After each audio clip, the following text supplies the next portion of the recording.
जय हिंद दोस्तों। आज की सेशन में हम लोग जीएस के इंपॉर्टेंट क्वेश्चंस को कवर करने वाले हैं। दोस्तों, जैसे कि हम लोग जानते हैं कि प्रत्येक दिन हम लोग 30 क्वेश्चंस के एमसीक्यू को कवर करते हैं, जो कि हर एक एग्जाम के लिए इंपॉर्टेंट रहने वाला है। तो चलिए शुरू कर लेते हैं। देखिए, पहला क्वेश्चन आप लोग के सामने है कि खरीफ फसल क्या होता है। इनमें से खरीफ फसल कौन सा है?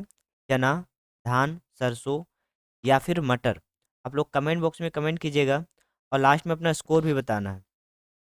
तो देखिए, इस क्वेश्चन का राइट आंसर हो जाएगा धान। खरीफ फसल इनमें से कौन सा है? तो धान इसका राइट आंसर हो जाएगा। अगर बात किया जाए खरीफ फसल, जो कि वर्षा का ऋतु में सबसे ज़्यादा उगाया जाता है, जिसमें से धान प्रमुख है।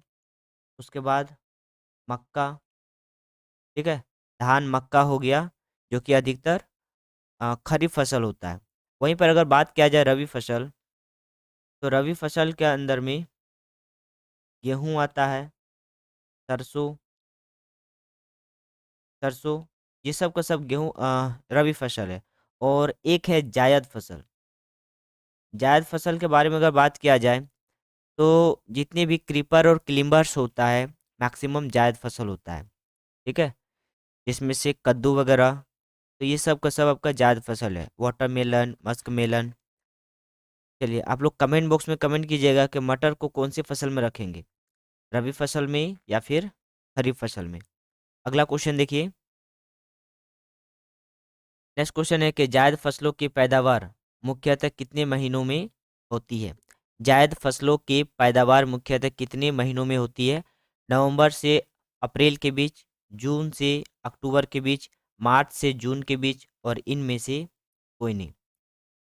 तो देखिए, इस क्वेश्चन का राइट आंसर हो जाएगा ऑप्शन नंबर सी, यानी कि मार्च से और जून के बीच। मार्च और जून के बीच जो है जायद फसल का पैदावार किया जाता है, मार्च और जून। इसको याद रखिएगा। अगला क्वेश्चन देखिए। हरित क्रांति और श्वेत क्रांति क्रमशः संबंधित है। देखिए, हरित क्रांति अगर देखा जाए तो एग्रीकल्चर को बेहतर स्तर पर ले जाना ही हरित क्रांति कहलाता है, जिसमें कृषि करने का जो इंस्ट्रूमेंट है, जितने भी संसाधन है, उनको डेवलप किया गया ज़्यादातर फसलों के उत्पादन करने के लिए। वहीं पर अगर बात किया जाए श्वेत क्रांति, तो श्वेत क्रांति में अधिकतर मिल्क का प्रोडक्शन किया जाता है, ठीक है। श्वेत क्रांति में मिल्क का प्रोडक्शन किया जाए, तो इसमें क्या हो जाएगा? खाद्यान्न और दुग्ध उत्पादन। खाद्यान्न और दुग्ध उत्पादन का मतलब हो गया ऑप्शन नंबर डी, इसका राइट आंसर हो जाएगा। हरित क्रांति और श्वेत क्रांति का संबंध है। अगला क्वेश्चन देखिए कि सब्जियों को उगाना तथा उसके रख रखाव का ध्यान कहलाता है। सब्जियों को उगाना और रख रखाव, सबसे पहले हम लोग एग्रीकल्चर के बारे में समझते हैं, ठीक है। उसके बाद आगे का जितना भी क्वेश्चन है सब समझना आसान हो जाएगा। तो एग्रीकल्चर को क्लियर करने से पहले हम लोग कुछ जो प्रमुख प्रोसेस जो करते हैं अपने खेतों में, उनको समझते हैं। सबसे पहला बात कर लेते हैं, तो मिट्टी को तैयार किया जाता है। मिट्टी को तैयार किया जाता है। अब मिट्टी को तैयार किस प्रकार से करेंगे? तो उसमें प्लॉजिंग करके। तो देखिए, पहले क्या होता था कि लकड़ी का हल वगैरह और बैलों के द्वारा प्लॉजिंग किया जाता था, लेकिन जब से हरित क्रांति आया है, तब से मिनी हार्बर, ट्रैक्टर, इन सब संसाधनों के जरिए मिट्टी को तैयार किया जाता है, ठीक है। मिट्टी को तैयार करना मतलब मिट्टी को हल्का करना। ये क्यों जरूरी होता है? क्योंकि देखिए, अगर मिट्टी हल्का हो जाएगा तो जो जड़ है, पौधों का जड़, वो गहराई तक जाएगा, और गहराई तक जाएगा तो ज़्यादा से ज़्यादा न्यूट्रिएंट्स उनको मिलेगा, और फसल का पैदावार भी ज़्यादा होगा, जिसके कारण मिट्टी को तैयार किया जाता है। क्लियर है? जस्ट उसके बाद सीड का सीड को चयन किया जाता है। अच्छे किस्म के बीज को चयन किया जाता है।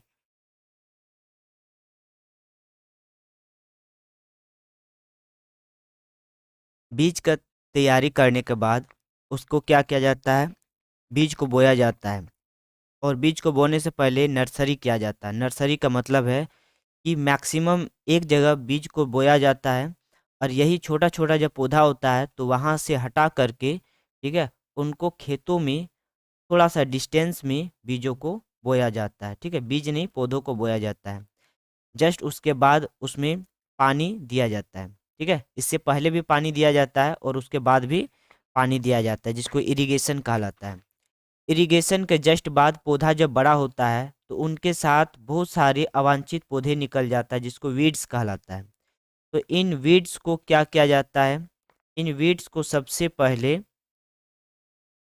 हटाया जाता है। ठीक है, उसको वीडिंग भी कहेंगे। तो अवांछित पौधों को जो हटाया जाता है, जिनको खरपतवार कहा जाता है, उनको हाथ के द्वारा भी हटाया जाता है। और दूसरा प्रोसेस है कि केमिकल उसमें छिड़क करके हटाया जाता है। ठीक है, केमिकल छिड़क करके हटाया जाता है। जस्ट इसके बाद जब पौधा बड़ा बड़ा हो जाता है, ठीक है, पौधा जब बहुत बड़ा बड़ा हो जाता है तो फिर उसको काटा जाता है। ठीक है, और काटने के बाद फिर जो बीज है उस बीज को सेपरेट किया जाता है। फिर उसको बीज को जब सेपरेट हो जाता है फिर उनको मशीन्स में डाल करके, जैसे कि मान लिया जाए अगर धान का खेती किया जाता है तो धानों को मशीन्स में डाल करके फिर उनसे चावल बनाया जाता है और फिर उनको स्टोर किया जाता है। तो इतना सारा प्रोसेस है खेती करने के लिए। तो क्वेश्चन यहाँ पर है कि सब्जियों को उगाना तथा उनके रख रखाव का अध्ययन कहलाता है हार्टिकल्चर, एग्रोनॉमी, ओलेरीकल्चर या फिर एग्रीकल्चर। तो देखिए इस क्वेश्चन का राइट आंसर हो जाएगा ओलेरीकल्चर। ठीक है, ओलेरीकल्चर सब्जियों का उगाना और उनका रख रखाव, इनको कहा जाता है ओलेरीकल्चर। लेकिन फसल को उगाना कहलाता है एग्रीकल्चर। अभी जो हम समझाएं वो एग्रीकल्चर के बारे में है। चलिए अगला क्वेश्चन देखिए। नेक्स्ट क्वेश्चन है आप लोग के सामने कि नाइट्रोजन स्थिरीकरण जीवाणु जीवाणुओं सहित जड़ ग्रंथियां उपस्थित होती है। तो सबसे पहले बात कर लेते हैं नाइट्रोजन स्थिरीकरण क्या होता है। तो देखिए पेड़ पौधों को बहुत ज़्यादा अमाउंट में नाइट्रोजन का ज़रूरत पड़ता है लाइक न्यूट्रिएंट्स के तौर पर।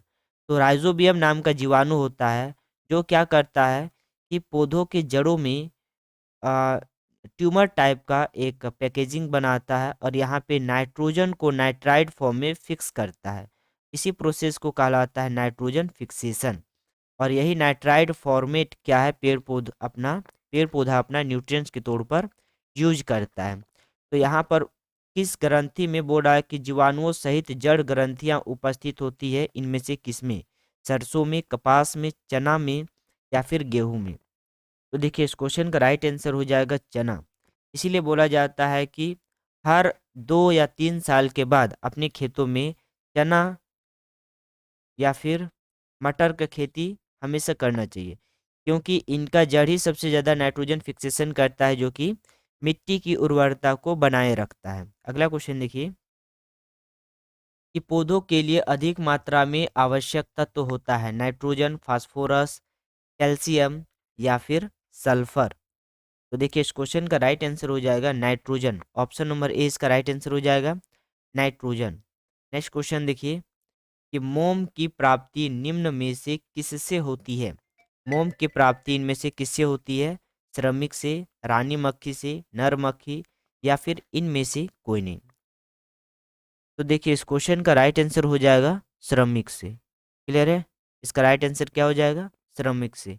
मोम की प्राप्ति निम्न में से किससे होती है, तो श्रमिक इसका राइट आंसर हो जाएगा। जो आ, श्रमिक मक्खी होता है, मधुमक्खी, श्रमिक से नहीं बट देखिए मधुमक्खी अगर बात किया जाए तो 3 प्रकार का होता है। ठीक है, मधुमक्खी 3 प्रकार का होता है। एक है क्वीन, एक होता है किंग और दूसरा होता है वर्कर। तो यही वर्कर को ही बोला जाता है श्रमिक मक्खी और इन्हीं के जरिए मधु का निर्माण किया जाता है। अगला क्वेश्चन देखिए। नेक्स्ट क्वेश्चन है कि एग्रीकल्चर निम्न में से है, तो मधुमक्खी, रेशम कीट पालन, मछली पालन या फिर इनमें से कोई नहीं। एग्रीकल्चर इनमें से कौन सा है, तो देखिए मधुमक्खी पालन करना ही एग्रीकल्चर कहलाता है। रेशम कीट पालन इसको कहेंगे सेरिकल्चर। मछली पालन इनको कहेंगे पिशीकल्चर। क्लियर है, और एग्रीकल्चर में मधुमक्खी पालन भी कहेंगे। मधुमक्खी पालन को एपीकल्चर भी कहा जाता है। चलिए देखिए यहाँ पर है कि मवेशी प्रजनन की सबसे उपयुक्त विधि कौन सी है। मवेशी प्रजनन की सबसे उपयुक्त विधि नियंत्रित प्रजनन, बाह्य अंडोत्सर्ग एवं भ्रूण अंतरण, कृत्रिम गर्भाधान और बेतरतीब समागम। तो देखिए इस क्वेश्चन का राइट आंसर हो जाएगा कृत्रिम गर्भाधान। ठीक है, ऑप्शन नंबर सी इसका राइट आंसर हो जाएगा कृत्रिम गर्भाधान। अगला क्वेश्चन देखिए कि गंधी कीड़ा इसका नाशक जीव है। गंधी कीड़ा इसका नाशक जीव है कपास का, गेहूं का, गन्ना का या फिर धान का। तो इसका राइट आंसर हो जाएगा धान। ठीक है, गंधी कीड़ा इसका नाशक जीव है, तो किनका नाशक जीव है? धान का। धान इस क्वेश्चन का राइट आंसर हो जाएगा। अगला क्वेश्चन देखिए कि रस्ट किस पौधे का कवकीय रोग है? रस्ट किस पौधे का कवकीय रोग है? धान का, सरसों का, चना का या फिर गेहूं का? तो इसका राइट आंसर हो जाएगा गेहूं। ऑप्शन नंबर डी इसका राइट आंसर हो जाएगा गेहूं। अगला क्वेश्चन देखिए कि अवांछित पौधे कहे जाते हैं। अवांछित पौधे इनमें से क्या कहा जाता है? झाड़ी, नरकुल को, घास को या फिर खरपतवार को? इन चारों में से किनको कहा जाता है अवांछित पौधे? तो देखिए खरपतवार इस क्वेश्चन का सही आंसर हो जाएगा। खरपतवार यानी कि ऑप्शन नंबर डी, अवांछित पौधे कहा जाता है खरपतवार को। अगला क्वेश्चन देखिए कि सभी जंतुएं हैं, तो सभी जंतुएं इनमें से कौन सा है? परजीवी, परपोषी, स्वपोषी या फिर मृतजीवी? तो अगर देखा जाए इनमें से सभी जंतुएं परपोषी कहलाता है और स्वपोषी सभी पेड़ पौधों को कहलाता है। स्वपोषी जो खुद से अपना भोजन बना लेता है। पेड़ पौधा क्या करता है कि प्रकाश संश्लेषण, ठीक है, प्रकाश संश्लेषण विधि के द्वारा अपना भोजन बनाता है। देखिए प्रकाश संश्लेषण में क्या होता है कि पेड़ पौधा क्या करता है, पत्तों में पाया जाता है क्लोरोफिल।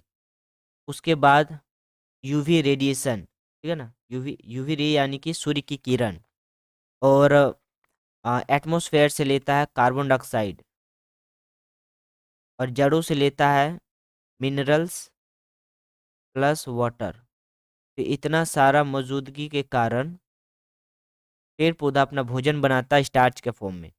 तो अगर देखा जाए तो पेड़ पौधा खुद से अपना भोजन बनाता है, इसीलिए इनको कहा जाता है स्वपोषी।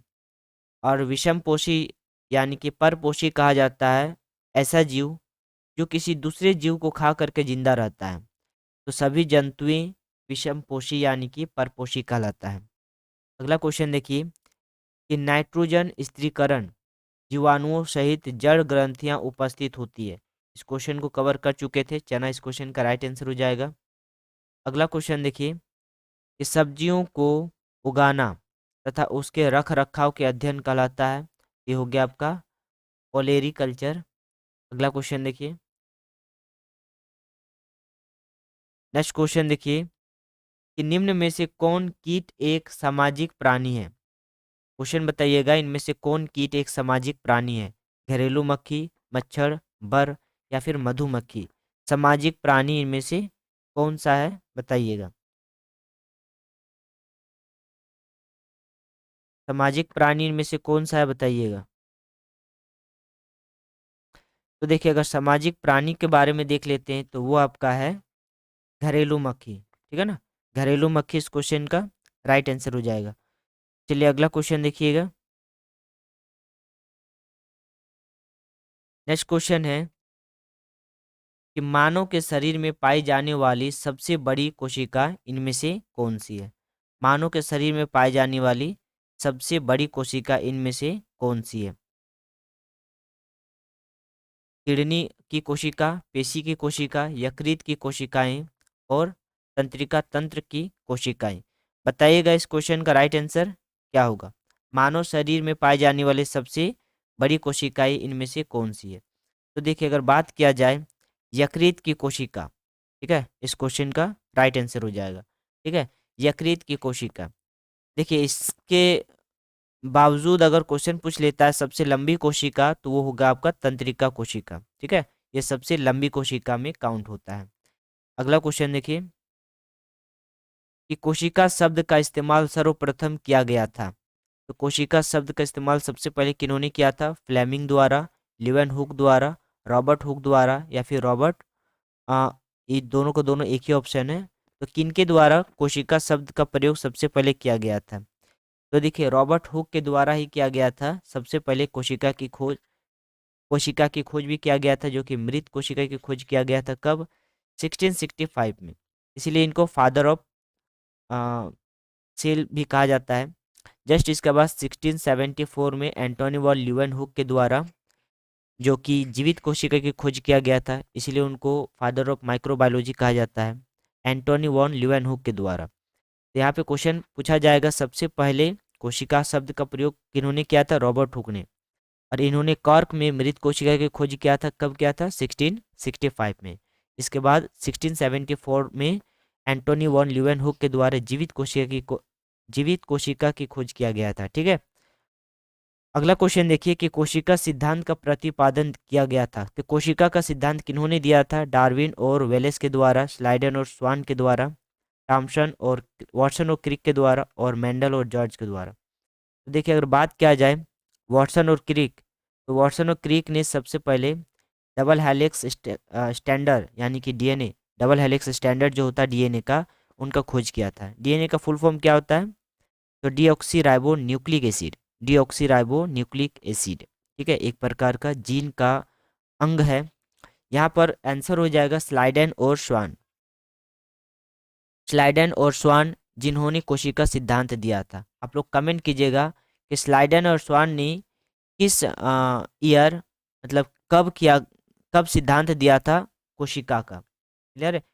अगला क्वेश्चन देखिए, नेक्स्ट क्वेश्चन है कि भोजन के सभी तत्वों को संतुलित मात्रा में प्रतिदिन लेने को कहते हैं। भोजन के सभी तत्वों को संतुलित मात्रा में प्रतिदिन लेने को कहते हैं। क्या कहते हैं? पोषण, संतुलित आहार, जंक आहार, या फिर स्वास्थ्य आहार। तो देखिए इस क्वेश्चन का राइट आंसर हो जाएगा संतुलित आहार। इसी को कहा जाता है बैलेंस डाइट। ठीक है, हम लोग अगर बात किया जाए, जो भोजन हम लोग खाते हैं उनको कहा जाता है पोषण। और पोषण में हम लोग मैक्सिमम 5 प्रकार का पोषक तत्व खाते हैं, जिसमें आता है carbohydrate, protein, fat, minerals, water. ठीक है, वाटर नहीं, मिनरल्स के बाद विटामिन, क्योंकि वाटर में ही मिनरल्स पाया जाता है। क्लियर है? सबसे ज़्यादा अमाउंट में देखा जाए तो कार्बोहाइड्रेट, प्रोटीन और फैट होता है। सबसे कम अमाउंट में देखा जाए तो मिनरल्स और विटामिन्स होता है। तो इस क्वेश्चन का राइट आंसर हो जाएगा संतुलित आहार। अगला क्वेश्चन देखिए कि छोटी चेचक बीमारी रोगाणु है, किनके कारण होता है? कौन से रोगाणु के कारण? कवक के कारण, जीवाणु के कारण, विषाणु, या फिर इनमें से कोई नहीं। तो देखिए इसका राइट आंसर हो जाएगा वायरस यानी कि विषाणु के कारण। छोटी चेचक किनके कारण होता है? तो विषाणु के कारण होती है। ठीक है, विषाणु इस क्वेश्चन का राइट आंसर हो जाएगा। अगला क्वेश्चन देखिए कि स्वाइन फ्लू शरीर के किस तंत्र प्रणाली को प्रभावित करता है? स्वाइन फ्लू, तो स्वाइन फ्लू जो है श्वसन तंत्र को प्रभावित करता है। ऑप्शन नंबर बी इसका राइट आंसर हो जाएगा श्वसन तंत्र। अगला क्वेश्चन देखिए, जीवित कोशिकाएं जो यांत्रिक बल प्रदान करती है उनको क्या कहेंगे? तो कॉलन काइमा, स्केलराइड स्केलराइड स्क्लेरन काइमा, या फिर फ्लोएम। देखिए अगर बात कर लेते हैं फ्लोएम के बारे में, तो ये फ्लोएम जो होता है वो प्लांट का कॉम्प्लेक्स टिश्यू का एक पार्ट है। ठीक है, प्लांट टिश्यू का जो कॉम्प्लेक्स टिश्यू होता है, इनका दो पार्ट्स होता है, एक होता है जाइलम, एक होता है फ्लोएम। तो फ्लोएम क्या करता है कि पौधे द्वारा बनाया गया भोजन को पूरे बॉडी में फैलाने का काम करता है। जाइलम का काम होता है कि जड़ से मिनरल्स और वाटर को पत्तियों तक पहुंचाने का काम करता है। ये दोनों ट्रांसपोर्टेशन का ही काम करता है। यहाँ पर क्वेश्चन है कि यांत्रिक बल प्रदान करता है किनके द्वारा? तो कॉलन काइमा इस क्वेश्चन का राइट आंसर हो जाएगा। कॉलन काइमा, स्क्लेरन काइमा, है ना, स्केल राइम और स्क्लेरन काइमा, ये सब बॉडी पार्ट को बनाने का काम करता है प्लांट का। अगला क्वेश्चन देखिए कि पौधे में द्वितीयक वृद्धि के लिए उत्तरदायी होता है। पौधे में द्वितीयक वृद्धि के लिए उत्तरदायी क्या होता है? इंटरकैलरी मैसिस्टेम, एपिकल मैसिस्टेम, लेटरल मैसिस्टेम, और इनमें से सभी। तो देखिए इसका राइट आंसर हो जाएगा लेटरल मैसिस्टेम। ठीक है, ऑप्शन नंबर सी इसका राइट आंसर हो जाएगा लेटरल मैसिस्टेम। लिगिन युक्त मृत कोशिकाएं होती है। लिगिन युक्त मृत कोशिकाएं क्या होती है? स्क्लेरेन काइमा, कोलन काइमा, पैरेन काइमा, या फिर इनमें से कोई नहीं। तो देखिए इस क्वेश्चन का राइट आंसर हो जाएगा स्क्लेरेन काइमा। ऑप्शन नंबर ए इसका राइट आंसर हो जाएगा, स्क्लेरेन काइमा। अगला क्वेश्चन देखिए, नेक्स्ट क्वेश्चन है कि मृत कोशिकाओं द्वारा निर्मित होती है फ्लोएम, इंडो इंडोडर्मिस, या फिर एपिडर्मिस, या फिर जाइलम। तो देखिए इसका राइट आंसर हो जाएगा एपिडर्मिस। ऑप्शन नंबर सी इसका राइट आंसर हो जाएगा एपिडर्मिस। मृत कोशिकाओं द्वारा निर्मित होती है एपिडर्मिस। अगला क्वेश्चन देखिए कि सिलिएटेड एपिथेलियम उपस्थित होते हैं। सिलिएटेड एपिथेलियम किसमें उपस्थित होते हैं? ट्रेकिया में, आंत में, यूरे यूट्रस में, या फिर ओसोफेगस में। तो इस क्वेश्चन का राइट आंसर हो जाएगा ट्रेकिया। ऑप्शन नंबर ए इसका राइट आंसर हो जाएगा ट्रेकिया। अगला क्वेश्चन देखिए, नेक्स्ट क्वेश्चन है कि ऑस्टियोब्लास्ट उपस्थित होते हैं। ऑस्टियोब्लास्ट उपस्थित होते हैं लेमिला में, हैर हैबरसन कैनाल में, या फिर डेंड्राइटस में, या फिर कुनिकुली में, कैनिकुली। तो देखिए इसका राइट आंसर हो जाएगा लेमिला। ठीक है, ऑप्शन नंबर ए इसका राइट आंसर हो जाएगा। ऑस्टियोब्लास्ट उपस्थित होता है लेमिला में। ऑप्शन नंबर ए इसका राइट आंसर हो जाएगा। नेक्स्ट क्वेश्चन देखिए, लिगामेंट द्वारा आपस में जुड़ा होता है। देखिए अस्थियों को और बोन्स को जोड़ने का दो तरीका होता है।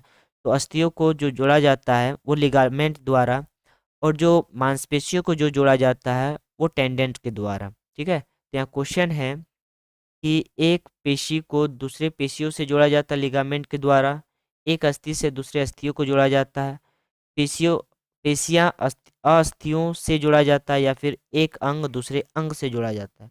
तो देखिए लिगामेंट जो होता है ना, पेशियां अस्थियों से जुड़ा होता है। ठीक है ना, पेशियां जो है वो अस्थियों से जुड़ा होता है, यानी कि मांसपेशी और अस्थि को जोड़ने का जो लिंक होता है वो आपका लिगामेंट होता है। क्लियर है, इस चीज को याद रखिएगा।